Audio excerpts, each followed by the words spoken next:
With كثير من أهل الكتاب لو يردونكم من بعد إيمانكم كفارا حسدا من عند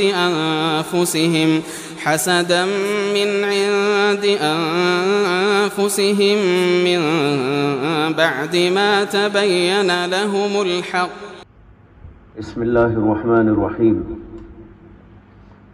الحمد لله رب العالمين والصلاة والسلام على سيد الأنبياء وأشرف المرسلين وعلى آله وصحبه أجمعين. أما بعد. اسلام کے خلاف فکری الغار اور ہماری ذمہ داری کے عنوان پر گزشتہ ہفتے آپ کے سامنے ایک درس اور محاضرہ پیش کیا گیا تھا، اور اس کے اندر کچھ بنیادی باتیں آپ حضرات کے سامنے پیش کی گئی تھی. ان میں آخر میں ایک بات آپ کے سامنے یہ پیش کی گئی تھی کہ فکری الغار کے پیچھے تین قسم کے لوگوں کا ہاتھ ہے. ایک ہے تبشیری فتنہ جس کو مشنری کہتے ہیں، اور دوسرا ہے استشراقی فتنہ، اور تیسرے ہے استعماری فتنہ. استعمار یہ تو اس کا سیاسی ڈھانچہ ہے، اور استشراق یہ علمی اور فکری ڈھانچہ ہے، اور تبشیری اور مشنری یہ دراصل ان کا عملی ایک ڈھانچہ ہے جو لوگوں میں چل پھر کر محنت کرتے ہیں اور لوگوں کے درمیان میں فتنہ پھیلاتے ہیں. یہ تینوں کے تینوں مل کر فکری یلغار کا سلسلہ جاری کیے ہوئے ہیں. یہ بات میں نے تفصیل کے ساتھ گزشتہ وار عرض کر دی تھی، اور پھر اس کے بعد یہ بات ہمارے سامنے آنی ہے کہ یہ استشراقی فتنہ یہ کیا ہے اور کیسے وجود میں آیا ہے، اور کن لوگوں کو مستشرقین کہا جاتا ہے، اور یہ لوگ کس طرح کام کرتے ہیں، اور ان کے کام کرنے کے وسائل کیا ہیں، ذرائع کیا ہیں. یہ وہ ساری باتیں ہیں جس کو ہم تفصیل کے ساتھ یکے بعد دیگرے مجالس کے اندر پیش کریں گے. کوشش یہ ہوگی کہ آج کچھ اہم باتیں اس موضوع سے متعلق آپ کے سامنے لائی جائیں. اور آج کے عنوان کے تحت سب سے پہلے تو مجھے یہ عرض کرنا ہے کہ استشراقی فتنہ جس کو کہتے ہیں یہ کیا ہے. اس کی کچھ لغوی تحقیق اور اصطلاحی تحقیق پہلے پیش کروں گا. استشراق جس کو انگریزی میں اورنٹیلزم کہتے ہیں، اس سے مراد مشرقی علوم سے دلچسپی اور اس کی تحصیل میں لگنا. یہ لفظ استشراق جیسے کہ آپ سمجھ رہے ہیں، سن رہے ہیں، یہ لفظ شرق سے ماخوذ ہے. شرق ہی سے مشرق بنتا ہے، اسی سے یہ لفظ استشراق بنایا گیا. اس لیے اس کا مادہ ہے شرق، اور شرق کے معنی آتے ہیں طلوع ہونا.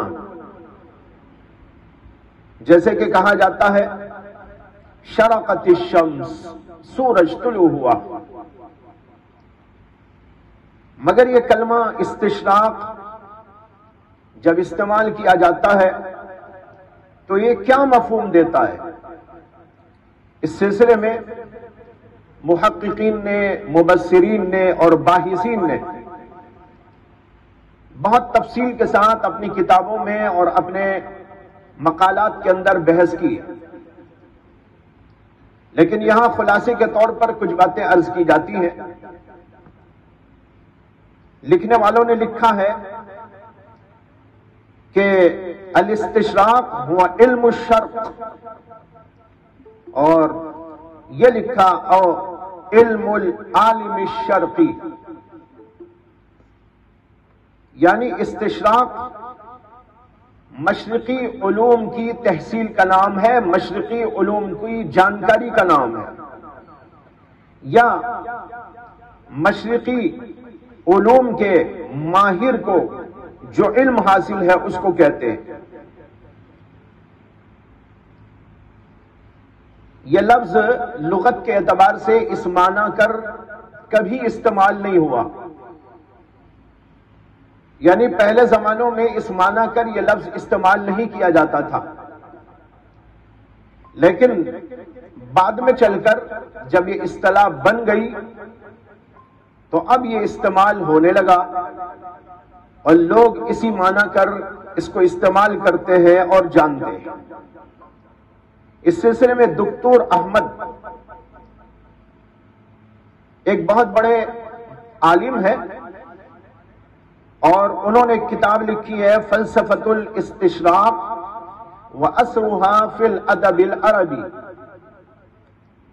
اس کے اندر انہوں نے لکھا ہے کہ یہ لفظ اگرچہ عربی لغات میں پایا نہیں جاتا، تاہم اس کو لفظ شرط سے ماننے کی صورت میں یہ معنی ہو سکتے ہیں کہ اہل مشرق میں وہ داخل ہو گیا، شامل ہو گیا۔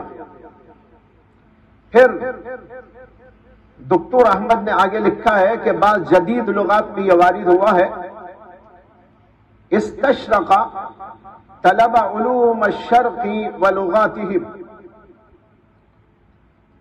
استشرق کے معنی آتے ہیں طلب علوم الشرق، یعنی مشرقی علوم کی تحصیل کیا اور مشرقی لوگوں کی زبانوں کو حاصل کیا۔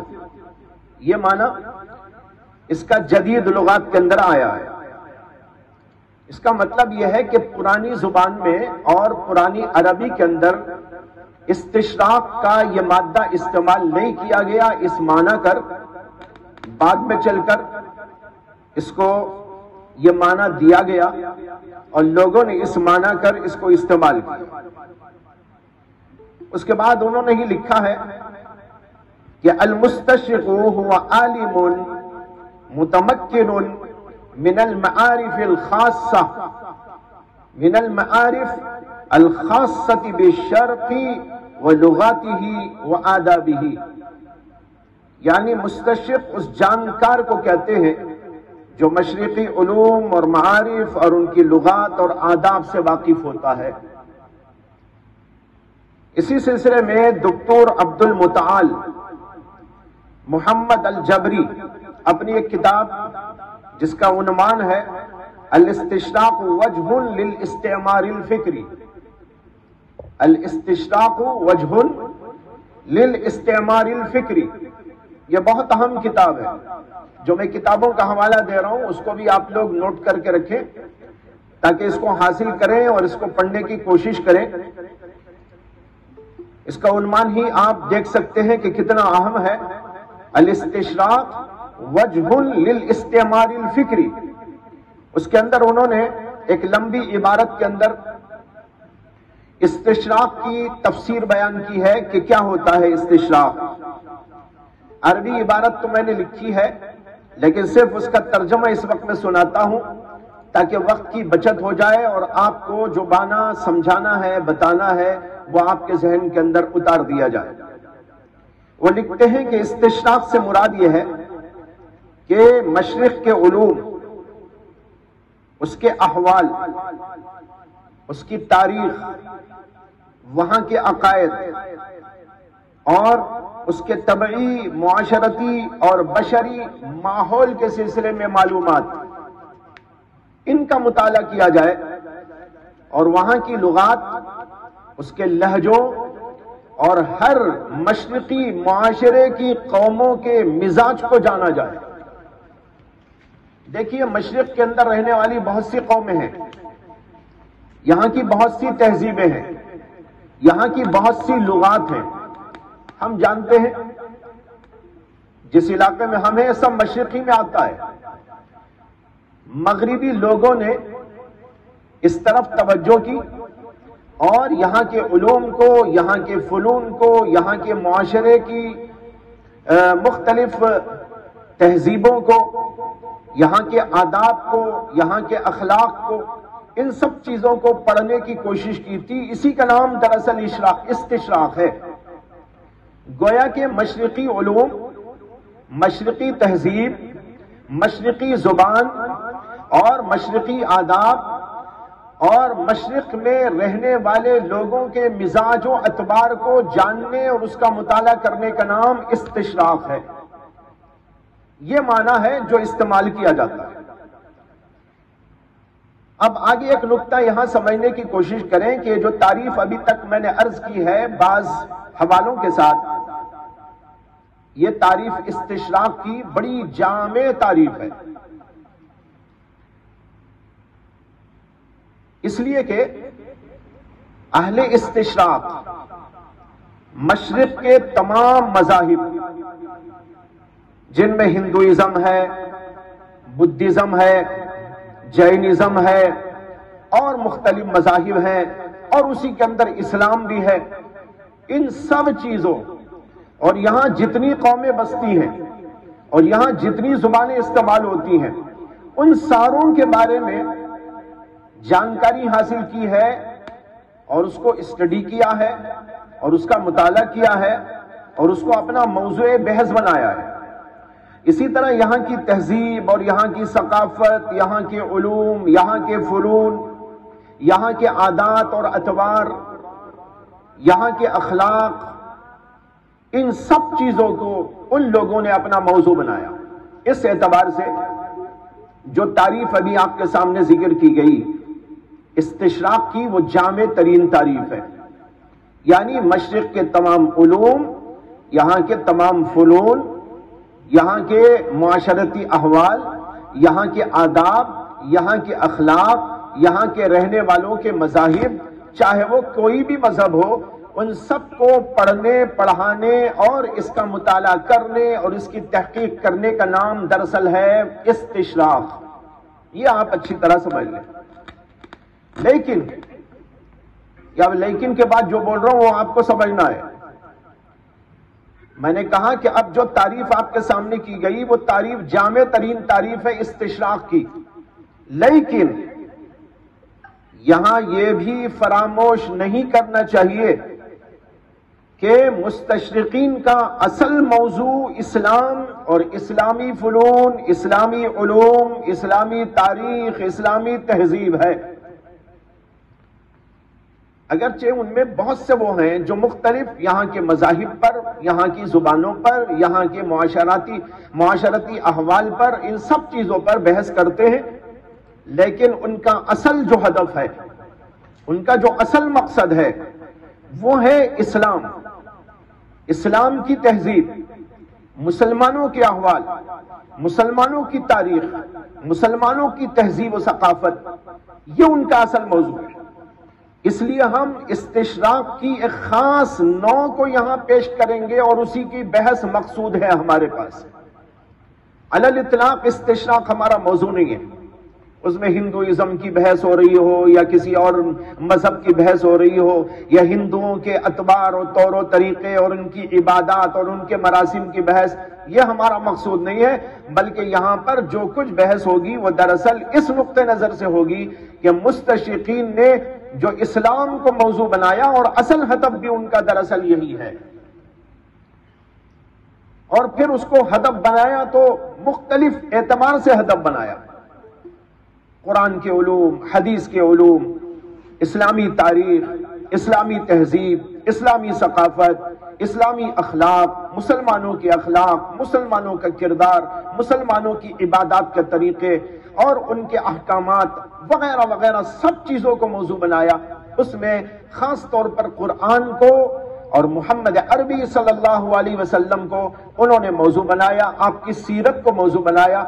یہاں پر ہمارا مقصود اس کی بحث ہے، اس لیے کہ عام طور پر مستشرقین نے اسی کو موضوع بنایا۔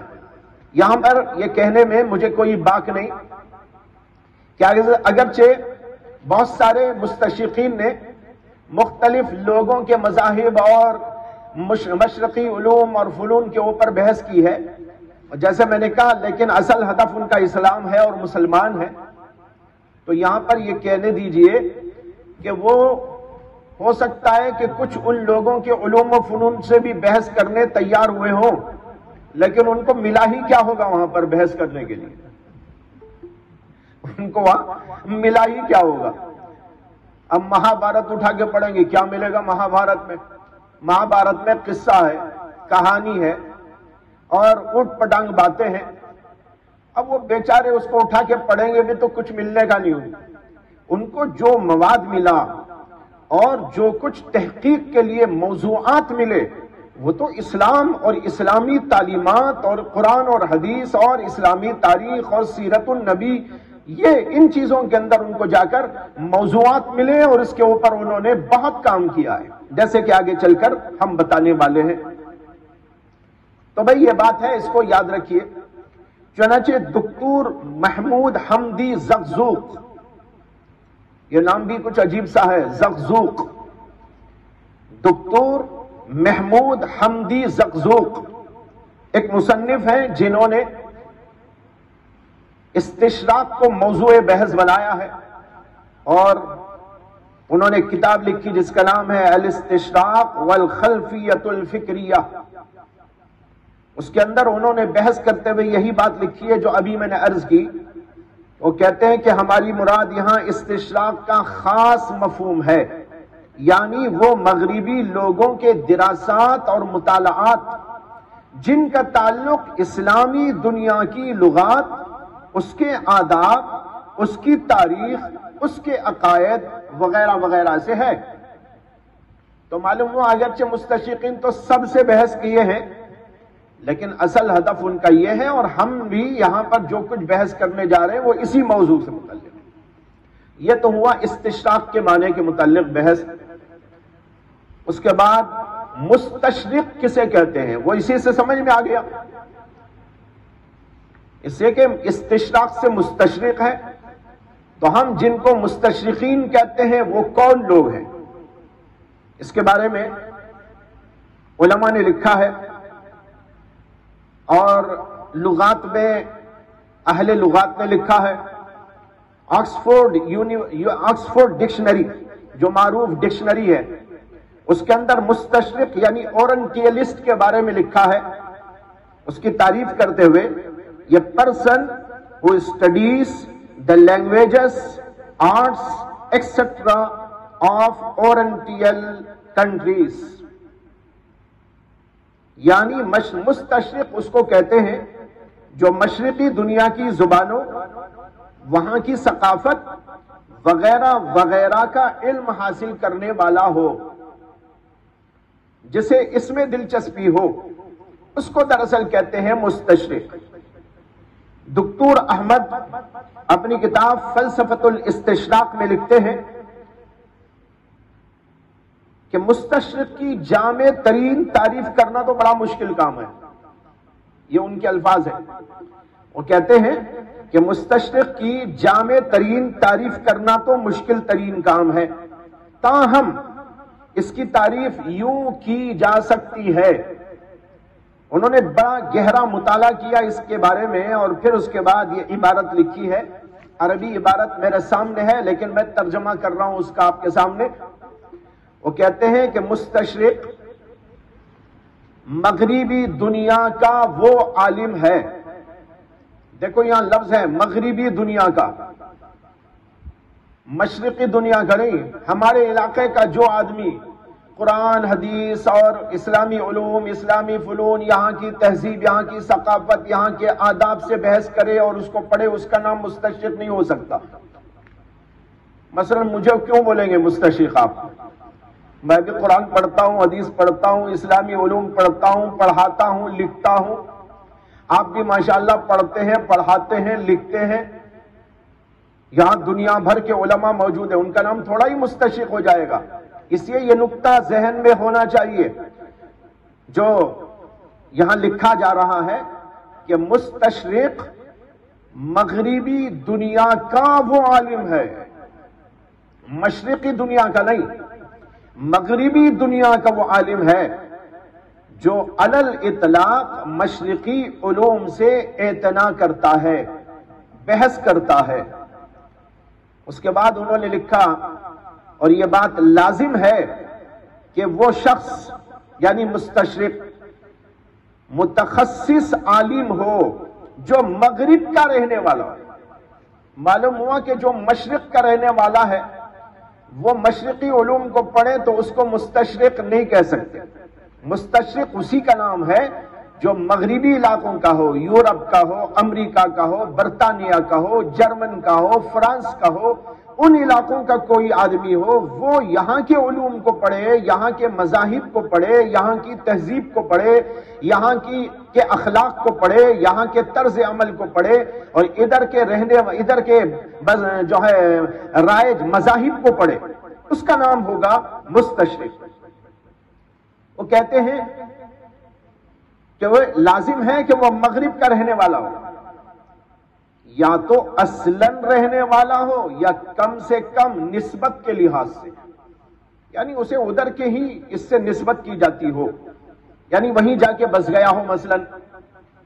اور یہ بھی لازم ہے کہ اس کا مطالعہ مشرقی علوم سے متعلق ہو، خواہ وہ مشرقی علوم فلسفہ ہو، اقتصادیات ہو، اور ثقافت و تہذیب ہو، یا وہاں کی یادگاروں اور آثار سے متعلق علم ہو۔ جو بھی اس طرح ہوگا اس کا نام ہوگا مستشرق۔ لیکن یہ ضروری نہیں کہ وہ مشرقی علاقے میں جائے یا وہاں کے دینوں میں سے کسی دین سے نسبت پیدا کر لے یا وہاں کی زبانوں میں سے کسی زبان میں گفتگو کرے، یہ کوئی ضروری نہیں۔ لیکن وہ یہاں کے علوم کو، فنون کو، یہاں کے مذاہب کو، مذاہب کے ماننے والوں کے کردار، اخلاق، تہذیب، تمدن، ان سب چیزوں کو پڑھتا پڑھاتا ہو، اس کا نام ہے دراصل مستشرق۔ یہ دو باتیں اس وقت آپ کے سامنے آ گئی، ایک استشراق کی تعریف آ گئی اور دوسرے مستشرقین کی تعریف آ گئی۔ اور میں ایک اور بات یہاں عرض کر دوں، جیسے ایک ہے استشراق اور مستشرق، یہاں پر کتابوں میں ایک اور لفظ بھی استعمال کیا گیا ہے، وہ ہے استعراب اور مستعرب۔ شاید آپ نے نہ سنا ہو، مستشرق تو آپ بہت سنتے ہیں، استشراق بھی آپ بہت سنتے ہیں، لیکن شاید یہ نہ سنا ہو کہ ایک ہوتا ہے استعراب اور ایک ہوتا ہے مستعرب اسی سے۔ یہ کیا ہے؟ یہ بھی ایک اصطلاح ہے۔ اس اصطلاح کا مطلب یہ ہوتا ہے کہ جو آدمی عربی لوگوں کے علوم کو حاصل کرے، استعراب، جیسے استشراق مشرقی علوم، مشرقی ادیان، مشرقی اخلاق، مشرقی احوال، مشرق میں رہنے والے لوگوں کے طور و طریقوں کو جاننے والے اور اس کو پڑھنے پڑھانے والے کو کہتے ہیں۔ اسی طریقے پر استعراب کا جو لفظ ہے یہ عرب سے بنا ہوا ہے، اور استعراب کے معنی یہ ہوتے ہیں ہوا علم یختص بدراست حیات العرب۔ الاستعراب هو علم يختص بدراسة حياة العرب وما يتعلق بهم من حضارة وآداب ولغة وتاريخ وفلسفة وأديان، یعنی جو عرب کے لوگوں کی زندگی کو جانے اور ان سے متعلق جو تہذیب ہے، ثقافت ہے، طور و طریقے ہیں، اخلاق ہے، ان کا دین ہے، ان کا فلسفہ ہے، ان کی تاریخ ہے، ان چیزوں کو جاننا اس کا نام ہے استعراب۔ تو معلوم ہوا یہ بھی ایک اصطلاح ہے، اس کو یاد رکھیے، استشراق ایک ہے استعراب، لیکن دونوں میں نسبت ہے عموم خصوص کی بس۔ استشراق عام ہے اور استعراب خاص ہے، اس لیے کہ عرب لوگ بھی تو مشرقی ہی ہیں، لہذا استشراق کے اندر تو استعراب خود داخل ہو گیا، اس لیے استشراق لفظ عام ہے اور استعراب کے معنی ہوتے ہیں عرب لوگوں کے احوال، ان کا دین، ان کی تہذیب، ان کی زبان، ان کے آداب، ان کے طور و طریقوں کو جاننا، یہ خاص ہے موضوع، اس لیے وہ اسی سے متعلق ہے، وہ الگ چیز ہے، اسی سے مستعرب بن جائے گا۔ اب مستعرب کسے کہیں گے؟ لکھنے والوں نے لکھا، چنانچہ فلسفۃ الاستشراق کے اندر لکھا ہے، المستعرب هو من تبحر من غیر اہل العرب فی اللغۃ العربیۃ وآدابها وتثقف بثقافتها۔ مستعرب اس آدمی کو کہتے ہیں جو عربی نہ ہو لیکن عرب لوگوں کی زبان سے، ان کے آداب سے اور ان کی تہذیب و ثقافت سے وابستگی حاصل کرے، اس کے اندر تبحر حاصل کرے، اس کا نام ہے دراصل مستعرب۔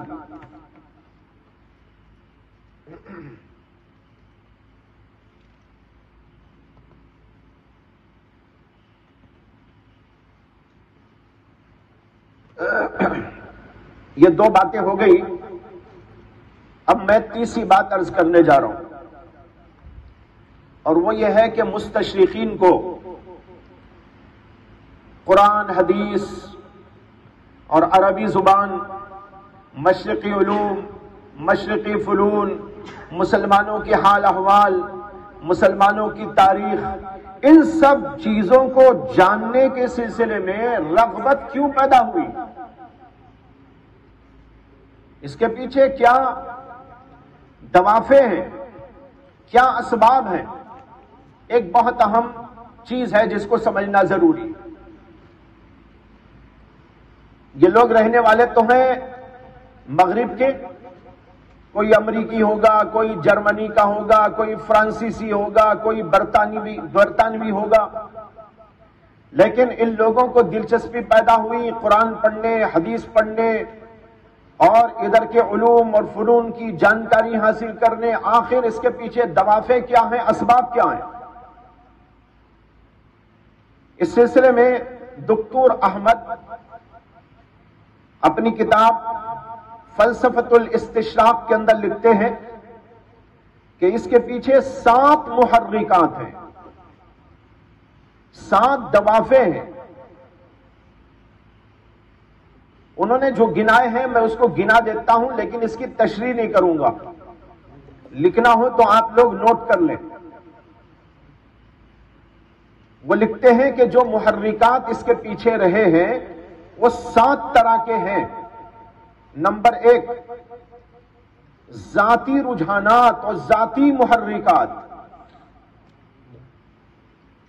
نمبر 2، تاریخی محرکات۔ نمبر 3، اقتصادی محرکات۔ نمبر 4، نظریاتی محرکات۔ نظریاتی محرکات۔ نمبر 5، دینی محرکات، مذہبی محرکات۔ نمبر 6، استعماری محرکات، اور نمبر 7، علمی محرکات۔ اس کی تشریح میں جاؤں تو بہت لمبا ہو جائے گا، اس لیے میں اس کو چھوڑتا ہوں، البتہ ان میں سے بعض اہم ہیں، اس کے اوپر بحث کروں۔ اس میں تو کوئی شک نہیں کہ یہ سارے کے سارے اسباب اور محرکات جو ابھی عرض کیے گئے یہ استشراقی فلسفے کے پیچھے کار فرما ہیں، مگر ان میں سے بعض کو بڑی اہمیت حاصل ہے، جیسے علمی محرکات، اقتصادی محرکات، دینی و مذہبی محرکات اور استعماری اور فکری محرکات۔ یہ وہ محرکات ہیں جو ان لوگوں کے اندر ایک جذبہ پیدا کر کے ان کو آگے بڑھانے والے ہیں کہ وہ قرآن پڑھیں، حدیث پڑھیں، اسی طریقے پر ہماری تاریخ پڑھیں، ہمارے آداب پڑھیں، ہمارے اخلاق پڑھیں، ہمارا ماحول پڑھیں، ہماری تہذیب پڑھیں، ہماری ثقافت اور تمدن کو پڑھیں۔ ان کو ان چیزوں نے ابھارا۔ تو 7 محرکات میں سے چند محرکات اس سلسلے میں بہت اہم ہیں جن کا میں نے ابھی ذکر کیا۔ ان میں سے بھی اخیر کے 3 محرکات وہ کیا ہیں؟ دینی، استعماری، فکری۔ اس کو یاد رکھو، میں اسی پر بحث کرنے والا ہوں۔ دینی محرکات، نمبر 2 جو ہے استعماری محرکات، اور نمبر 3 فکری محرکات۔ یہ 3 محرکات بڑے زبردست محرکات ہیں جس کی وجہ سے ان لوگوں نے اتنا بڑا بیڑا اپنے سر پہ اٹھایا ہے۔ معمولی کام تو نہیں تھا۔ یہاں ان کی اس سلسلے میں تو ہمیں تعریف کرنی چاہیے۔ انہوں نے جو بگاڑ پیدا کیا اس کے بارے میں تو جو کچھ کہنا ہے وہ تو کہیں گے، لیکن بھائی بگاڑ پیدا کرنے کے لیے انہوں نے جو اتنا بڑا بیڑا اپنے سر پہ اٹھایا اس کی تو بہرحال تعریف کرنی چاہیے۔ کسی کو بگاڑنے کے لیے انہوں نے اپنی کتنی قربانیاں دی، کتنا مال پیسہ لگایا، کتنی محنت کی، اور کس قدر اپنے آپ کو اس کے پیچھے لگایا، ذہنی طور پر اور اپنے جسمانی طور پر ہر اعتبار سے قربانیاں دے کر انہوں نے ہمارے علوم کو، ہماری زبان کو، ہمارے قرآن کو، ہماری حدیثوں کو، اللہ کے نبی کی سیرت کو، ہماری تہذیب و ثقافت کو، ہر چیز کو بڑھا۔ یہ معمولی کام نہیں تھا۔ اسی لیے میں کسی سے کہہ رہا تھا 1-2 دن پہلے کہ بھئی انہوں نے بگاڑ پیدا کرنے کے لیے تو اتنی محنت کی، قرآن پڑھا، حدیث پڑھا اور اس کے علوم کو حاصل کیا، اس کی زبان کو حاصل کیا، لیکن ہم اپنے مذہب کی چیز کو، جس پر ہم کو ایمان ہے، یقین ہے اور اس کے بغیر نجات نہیں ہے، یہ سب جاننے کے باوجود ہم نے اتنی محنت نہیں کی۔ اس پر ہم لوگوں کو افسوس ہونا چاہیے۔ ہم نے عربی زبان پر اتنی محنت نہیں کی جتنی محنت کے علوم نے کی۔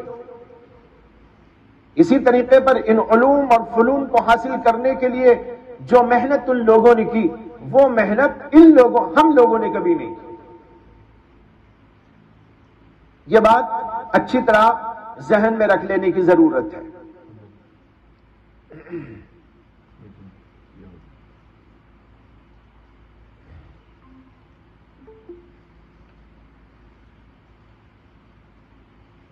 تو بہرحال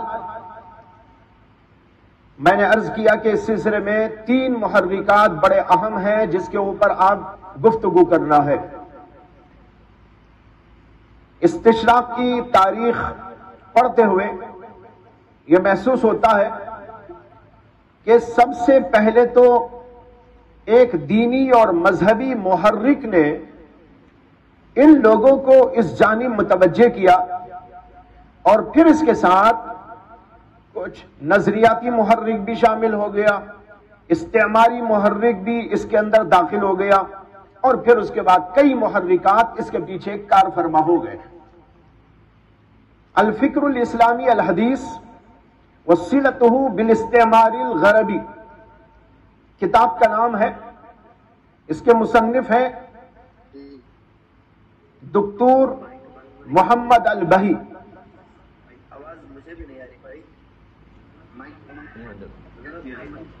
حضرت آواز نہیں آ رہی ہے۔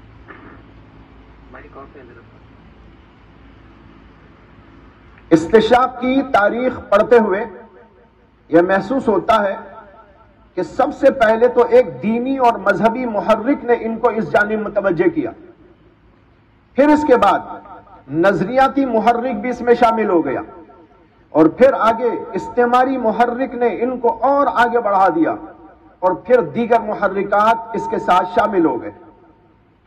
الفکر الاسلامی الحدیث وصلتہ بالاستعمار الغربی ایک کتاب ہے، اس کے مصنف ہیں دکتور محمد البہی۔ انہوں نے دینی محرک کو استشراق کا سب سے بنیادی سبب اور محرک قرار دیا، اور وہ اس کی تشریح کے اندر لکھتے ہیں کہ صلیبی جنگوں نے اس مضمون کو اہمیت کے ساتھ سننے کی ضرورت ہے۔ وہ لکھتے ہیں کہ صلیبی جنگوں نے یورپی لوگوں کے دلوں میں نہایت تلخ آثار چھوڑے تھے، اور پھر جب دین مسیحی میں اصلاحی تحریک شروع ہوئی تو عیسائی لوگوں پر سخت دباؤ پڑا کہ وہ اپنی دینی کتابوں کی تشریح کے سلسلے میں نظر ثانی کریں اور ان کو جدید ترقیات کی اساس پر سمجھنے کے لیے کوشش کریں۔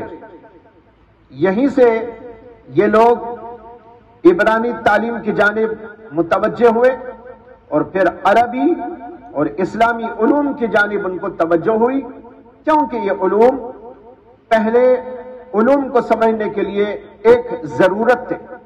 پھر ان عیسائیوں نے اپنا دین مسلمانوں میں پھیلانے کے لیے مبشرین کو بھیجنا شروع کر دیا۔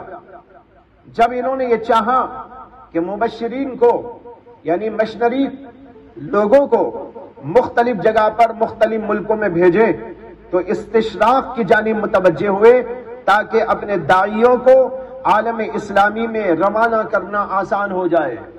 یہ ہے دینی محرک کا مطلب۔ میں اس کی تھوڑی سی تشریح کر دیتا ہوں۔ مطلب یہ ہے کہ ایک زمانہ آیا کہ اس کے اندر عیسائی مذہب کے اندر اصلاحی تحریکیں شروع کی گئی، اس لیے کہ وہ ایسا مذہب تھا جس کو لوگ عقلی طور پر سمجھنے کے لیے تیار نہیں تھے، اور سائنس اور ٹیکنالوجی اور منطق اور فلسفہ ان علوم کے سامنے آ جانے کے بعد عیسائیوں کا دین ایک بودا سا معلوم ہو رہا تھا۔ لوگوں کے اندر ایک تحریک اٹھائی گئی کہ بھائی ہماری کتابوں پہ نظر ثانی کرو، یعنی عیسائی کتابوں پر، تاکہ ایسی اس کی تشریحات کی جائیں اور اس طریقے پر اس کو لوگوں کے سامنے پیش کیا جائے کہ اس کو لوگ سمجھ تو سکیں۔ چنانچہ اس سلسلے میں تحریکات شروع ہوئی، اور جب یہ تحریک شروع ہوئی تو انہوں نے ایک جانب اپنے علوم پر نظر ثانی کی، اور وہیں پر انہوں نے اسلامی علوم کو بھی پڑھنا شروع کیا تاکہ ان کو کچھ مواد ہماری طرف سے مل سکے، قرآن سے، حدیث سے اور ہمارے علماء کی تشریحات سے، کہ کس طریقے پر دین کو پیش کیا جانا چاہیے۔ اس لیے کہ یہ بات بالکل آشکارا تھی، اور یہ اسلام کی ایک بہت اہم ترین خصوصیت ہے کہ اسلام ایسا مذہب ہے جو عقلی اعتبار سے بھی ہر دور کے اندر پیش کیے جانے کے قابل۔ سائنس ٹیکنالوجی کے تمام علوم دنیا میں آ جائیں، لیکن انشاءاللہ قیامت تک قرآن کریم اور حدیث پاک کی کسی بات کو جو ہے غلط نہیں ثابت کیا جا سکتا۔ چنانچہ جب انہوں نے دیکھا کہ ہمارا مذہب ایسا بودا ہے، اس کی تشریح کرنے کے لیے بڑی جو ہے پریشانی ہو رہی ہے، اب ان کو ضرورت محسوس ہوئی کہ بھائی اسلام کو پڑھو، اسلامی علوم کو پڑھو، اسلامی زبان کو پڑھو، اسلامی تہذیب کو پڑھو، اسلامی علوم کی تشریحات کو پڑھو، تاکہ اسی طرح ہم بھی سمجھیں اور سمجھائیں۔ ایک تو یہ تھی، اور پھر اسی کے ساتھ انہوں نے جو ہے یہ محسوس کیا کہ مسلمانوں کے درمیان میں مبشرین کو بھیجنا ہے، مشنریز بھیجنے ہیں، تاکہ مسلمانوں کے درمیان میں ہمارا مذہب پھیلایا جائے۔ تو انہوں نے کیا کیا؟ ہمارے علوم کو پڑھا، زبان کو پڑھا، تہذیب کو پڑھا، اخلاق کو پڑھا، اور یہ ضرورت ان کو محسوس ہوئی کہ ہم عرب ملکوں میں اور مسلمانوں کے علاقوں میں ہمارے لوگوں کو بھیجنا چاہیں تو پھر ان کے بارے میں ہمیں معلومات حاصل کرنا ضروری ہے، اور اس کے بغیر کچھ کام نہیں چل سکتا۔ یہ ہے مذہبی محرک کا مطلب۔ یہ میں نے ان کی عبارت کی تشریح کی جو آپ کو سنایا تھا، یعنی الفکر الاسلامی الحدیث وصلتہ بالاستعمار الغربی، اس کے مصنف دکتور محمد البہی کی جو ہے میں نے تشریح کی تھی آپ کے سامنے، وہی آگے چل کر لکھتے ہیں، پھر ان عیسائی مبشروں اور مشنریوں کے مفادات اور مصالح نے استعماری مقاصد اور اہداف کی تکمیل کے لیے کام کرنا شروع کر دیا۔ مجھے نہیں معلوم کہ آپ لوگ سمجھ بھی پا رہے ہیں کہ نہیں سمجھ رہے، اور اس پر غور بھی کر رہے ہیں کہ نہیں کر رہے ہیں۔ ایک ایک نقطہ بہت ہی اہم، بہت ہی قابل توجہ ہے۔ وہ لکھ رہے ہیں کہ پھر ان عیسائی مبشرین اور مشنریوں کے مفادات اور مصالح نے استعماری مقاصد اور اہداف کی تکمیل کے لیے کام کرنا شروع کر دیا۔ یعنی چلے تو تھے اس لیے کہ ہم اپنا مذہب پھیلائیں گے اور مسلمانوں کے درمیان میں اپنے مذہب کی تشریح کریں گے، چلے تو تھے اس لیے، لیکن اسی کے ساتھ ان کے مفادات اور استعمار کے مفادات دونوں ایک جگہ پر جمع ہو گئے، دونوں میں تال میل ہو گیا، اور استعماری قوتوں نے اپنے اثر و نفوذ کو مشرقی ممالک میں پھیلانے کے لیے ان عیسائی مبلغین اور مبشرین پر اعتماد کیا اور ان کو خوب استعمال کیا۔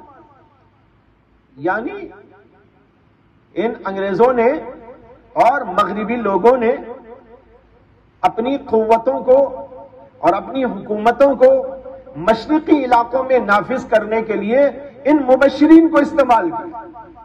تو دیکھو یہ آئے تھے روپ میں عالموں کے، یہ آئے تھے روپ میں مبشرین کے، یہ آئے تھے روپ میں داعیوں کے، لیکن انہوں نے کام کس کے لیے کیا؟ استعماری طاقتوں کے لیے کیا۔ اس کو کہہ رہے ہیں کہ استعماری قوتوں نے اپنے اثر و نفوذ کو مشرقی ممالک میں پھیلانے کے لیے ان عیسائی مبلغین اور مبشرین پر اعتماد کیا اور ان کو خوب استعمال کیا۔ اور دوسری جانب ان عیسائی مبلغین نے زعمائے استعمار کو یہ یقین دلایا، یعنی سیاسی لوگوں کو یہ یقین دلایا کہ مشرقی ممالک میں یہ مغربی استعمار ان قریب اپنا گڑھ بنا لے گا اور اپنا صدر مقام پیدا کر لے گا، اس لیے آپ لوگ ہمارا ساتھ دو، ہم تمہارا ساتھ دیں گے۔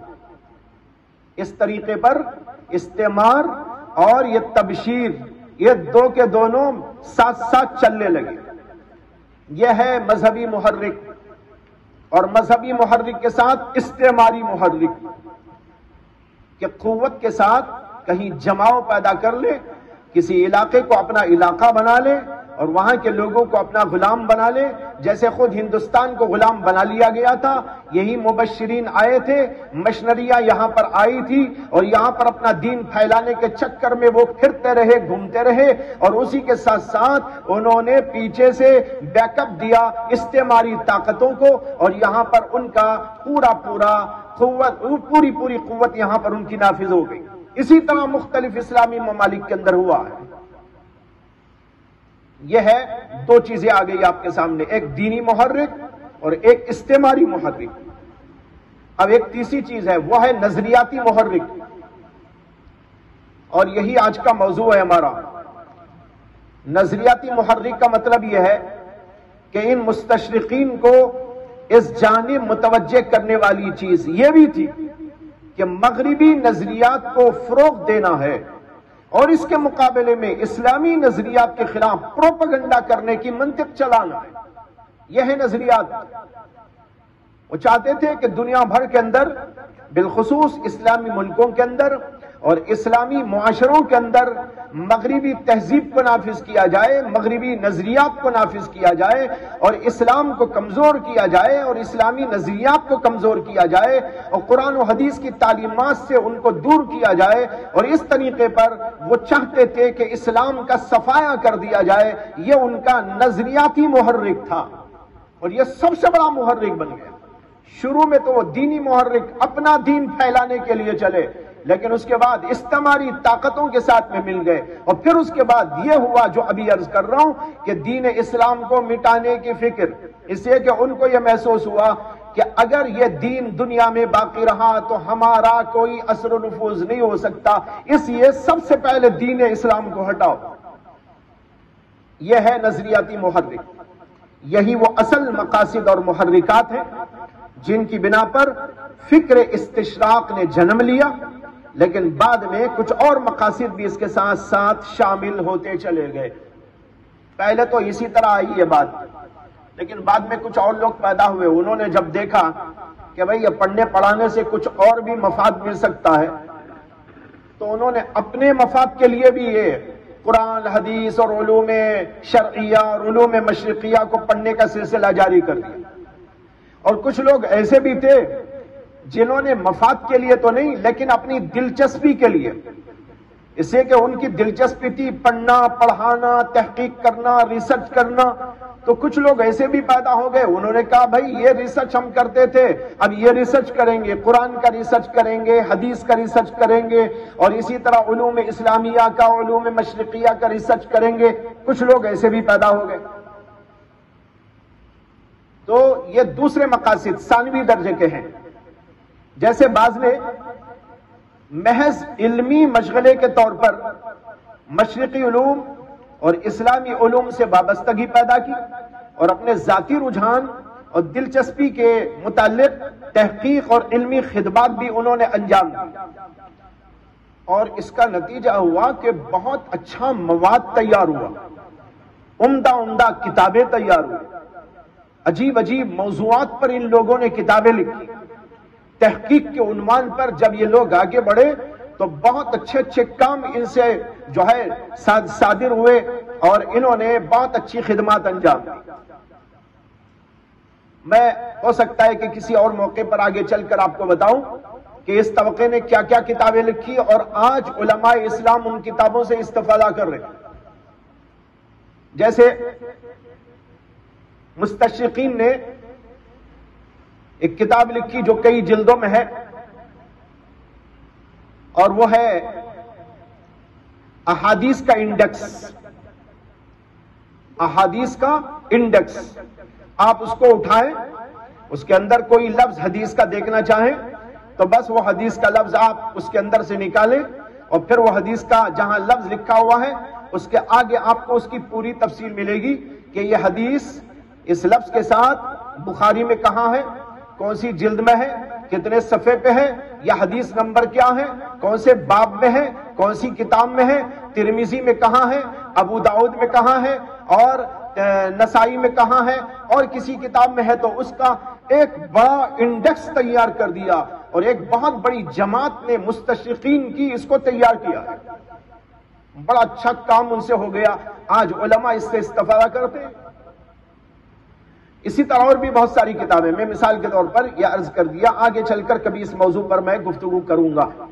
تو بتا یہ رہا ہوں کہ کچھ لوگوں کا کچھ علمی ذوق تھا تو انہوں نے ایسے بھی کام کیے کہ اچھی کتابیں لکھ دی، اور اس سے ہم بھی استفادہ کرتے ہیں اور کرنا چاہیے۔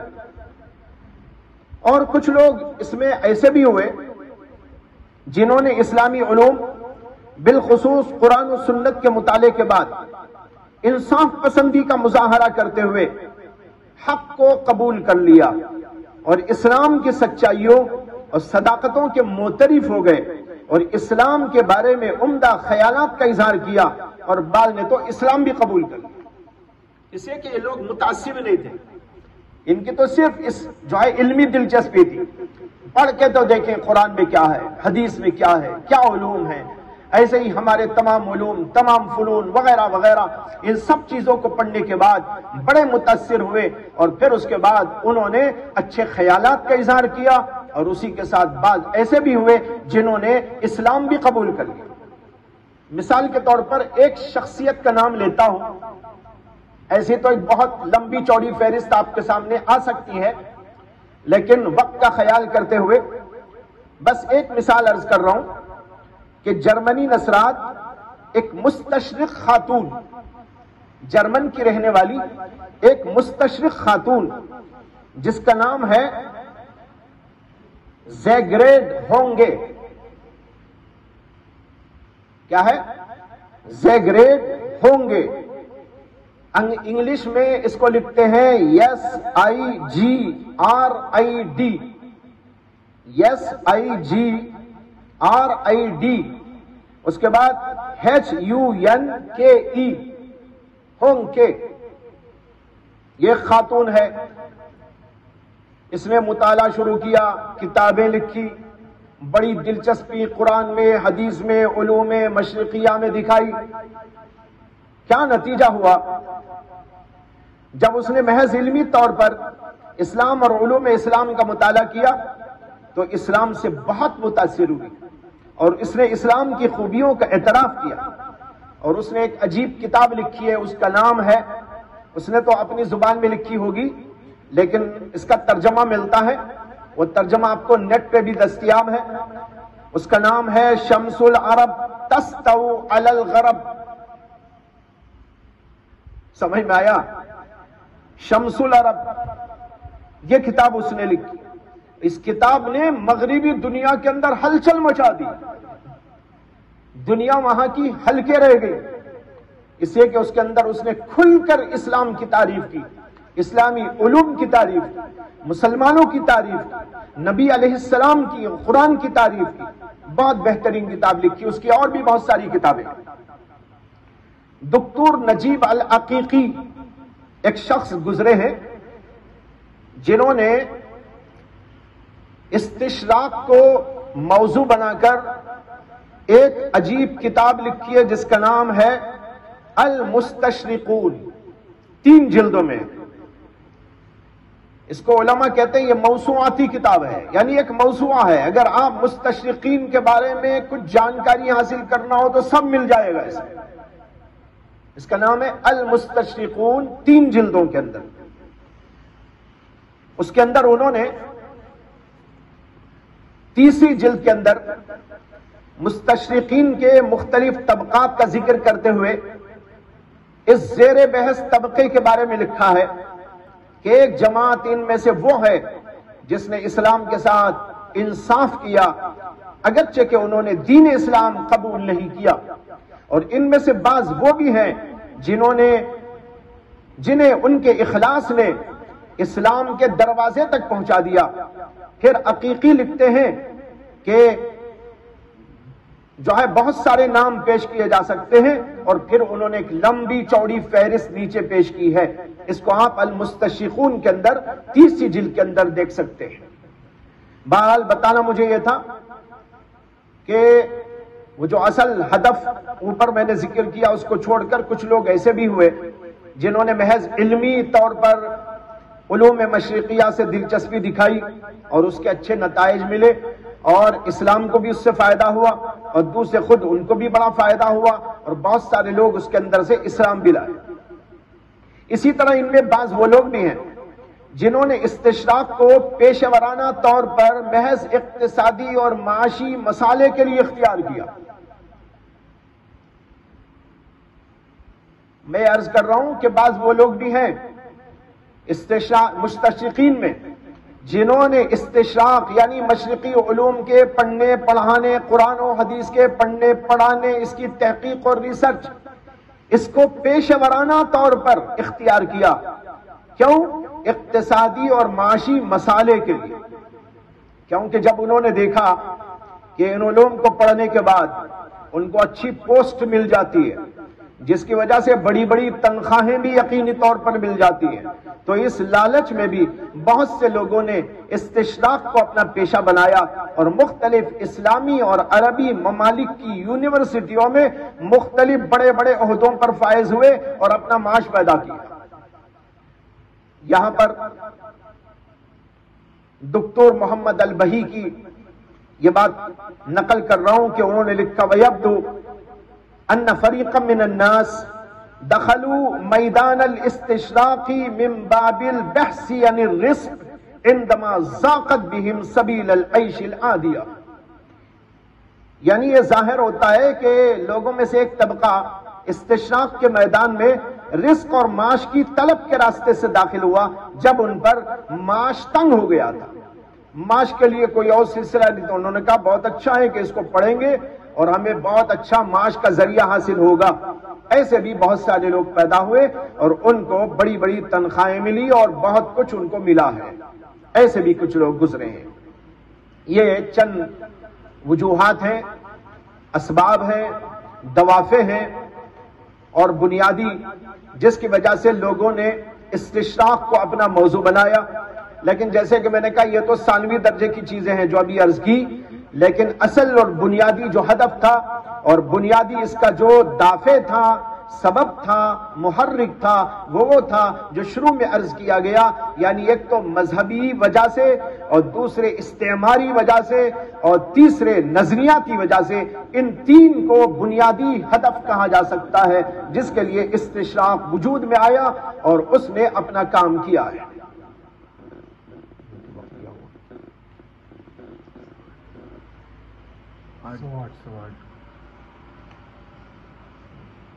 یہاں پر ایک چھوٹی سی بات آج عرض کر کے بات ختم کروں گا.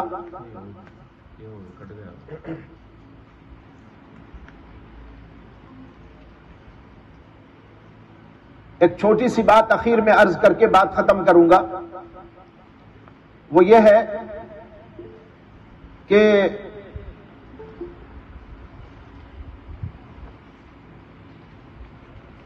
اب تک جن لوگوں کا بھی ذکر آیا آپ کے سامنے، ان میں بیشتر عیسائیوں کا ذکر ملتا ہے. مغربی دنیا کے عیسائی طبقات کا ذکر ملتا ہے. لیکن سوال یہ پیدا ہوتا ہے کہ یہود کا بھی اس کے اندر کچھ عمل دخل رہا ہے یا نہیں رہا ہے. یعنی یہودی بھی مستشرق بنے ہیں یا نہیں بنے ہیں، اور یہودیوں کے اندر بھی ایسے لوگ پیدا ہوئے جنہوں نے استشراق کو اپنا موضوع بنایا. عجیب بات یہ ہے کہ اس سوال کا جواب استشراق سے لکھی ہوئی کتابوں کے اندر نہیں ملتا. جہاں بھی ذکر آتا ہے وہ عیسائیوں کا آتا ہے. اس لیے یہاں پر یہ سوال پیدا ہوتا ہے کہ یہودیوں کا بھی اس کے اندر کچھ حصہ رہا ہے یا نہیں رہا، اور اگر رہا ہے تو عیسائی لوگوں، یہودی لوگوں نے کس ہدف اور کن وجوہات کی بنا پر استشراق کو اپنا موضوع بنایا. اب تک جو کچھ آپ کے سامنے کہا گیا وہ سب کچھ عیسائیوں کی بات ہے، لیکن یہود کے بارے میں سوال ہے کہ یہود کو کن اسباب اور دوافع نے اس طرح متوجہ کیا، اور یہ کہ اس میں ان کا رول کیا رہا. بظاہر اس سوال کا دو ٹوک جواب مشکل معلوم ہوتا ہے، کیونکہ جن مراجع نے فکر استشراق اور اس کے تطور طریق کی ترقی سے بحث کی ہے، انہوں نے اس سوال سے کوئی بحث ہی نہیں کی. ان مراجع نے کیوں اس سلسلے میں کوئی وضاحت نہیں کی؟ اس کا جواب دکتور محمود حمدی زقزوق نے یہ بتائی ہے کہ یہودیوں میں سے بعض لوگ جو مستشرق ہوئے انہوں نے یورپی استشراق کا خود کو ایک اساسی حصہ بنا دیا اور اپنی الگ پہچان یہودیت کے اعتبار سے نہیں کرائی. یعنی وہ یورپی لوگوں کے اندر گھل مل کر اس کام کو کرتے رہے. اپنے آپ کو انہوں نے یورپی کہہ کر پیش کیا، یہودی کہہ کر پیش نہیں کیا. اس لیے یہودیوں کا نام الگ سے نہیں آتا اس میں، حالانکہ وہ بھی اس کے اندر ضرور شامل ہے، بلکہ ان کا بہت بڑا حصہ اس کے اندر موجود ہے. چنانچہ دکتور محمود زقزوق لکھتے ہیں کہ گولزہر جو کہ یہودی تھا، وہ خود کو یورپ میں اسلامیات کا سب سے بڑا عالم ہونے کی حیثیت سے پیش کیا، اور اس کی کتابوں کو وہاں آج تک بڑا احترام حاصل ہے. حالانکہ وہ پکا یہودی تھا. پکا یہودی ہونے کے باوجود اور بہت ہی متعصب ہونے کے باوجود، جس نے بے شمار کتابیں اسلام کے خلاف لکھی ہیں، اس کی کتابوں کو بڑا فروغ حاصل ہوا اور بہت احترام کے ساتھ اس کی کتابوں کو پڑھایا جاتا ہے، اور یونیورسٹیوں کے اندر بھی اس کو بہت زیادہ حیثیت دی گئی ہے. لیکن یہ یہودی تھا. لیکن اس نے اپنے آپ کو یہود کہہ کر نہیں پیش کیا بلکہ یورپی شخصیت کے طور پر پیش کیا. اس لیے یہودی انہی کے اندر ضم رہے, الگ سے اپنی حیثیت بتا کر وہ سامنے نہیں آئے استشراقی بن کر اور مستشرق بن کر. دکتور محمد البہی یہودی استشراق کے اسباب پر بھی روشنی ڈالتے ہیں اور انہوں نے کہا کہ ظاہر یہ ہے کہ یہود استشراق کی جانب یہ تو کچھ مذہبی اسباب کی بنا پر متوجہ ہوئے اور دوسرے کچھ سیاسی وجوہات کی بنا پر. مذہبی وجوہات کیا؟ مذہبی وجوہات میں سے یہ کہ یہودیت کی اسلام پر فضیلت ثابت کرنا, دین اسلام کو کمزور کرنا, دین اسلام کے اقدار میں شک و شبہ پیدا کرنا, اور یہ دعویٰ ان کا تھا کہ یہودیت ہی سے اسلام ماخوذ ہوا ہے اور اسلام کو جو کچھ کے ملا ہے وہ یہودیت سے ملا ہے. یہ ساری باتیں وہ دنیا والوں کے سامنے پیش کر کر کے اپنی یہودیت کو اور اپنے جو ہے مذہب کو اعلیٰ بتانا چاہتے تھے اور دین اسلام کو کمزور کرنا چاہتے تھے, بدنام کرنا چاہتے تھے. اس کے لیے انہوں نے استشراق کو اختیار کیا.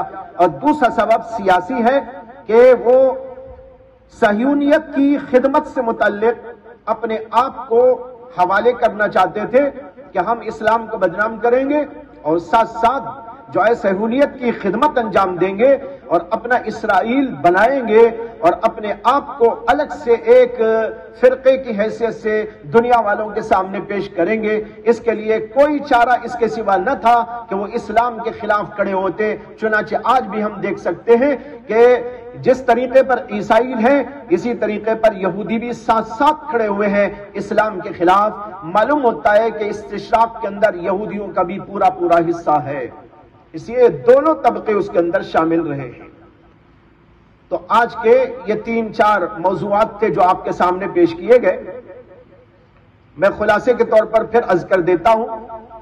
جو بات آج لائی گئی سامنے اس میں ایک تو ہے استشراق کی تعریف لغوی اعتبار سے بھی اور اصطلاحی اعتبار سے, دوسرے مستشرقین کی تعریف لغت کے اعتبار سے بھی اور اصطلاح کے اعتبار سے, اور پھر یہ بات آپ کے سامنے لائی گئی کہ مستشرقین کو کن وجوہات نے, کن اسباب نے, کن محرکات نے ان علوم اور فنون اور مشرقی علوم اور فنون اور اسلامی علوم اور فنون کو حاصل کرنے کی رغبت دلائی.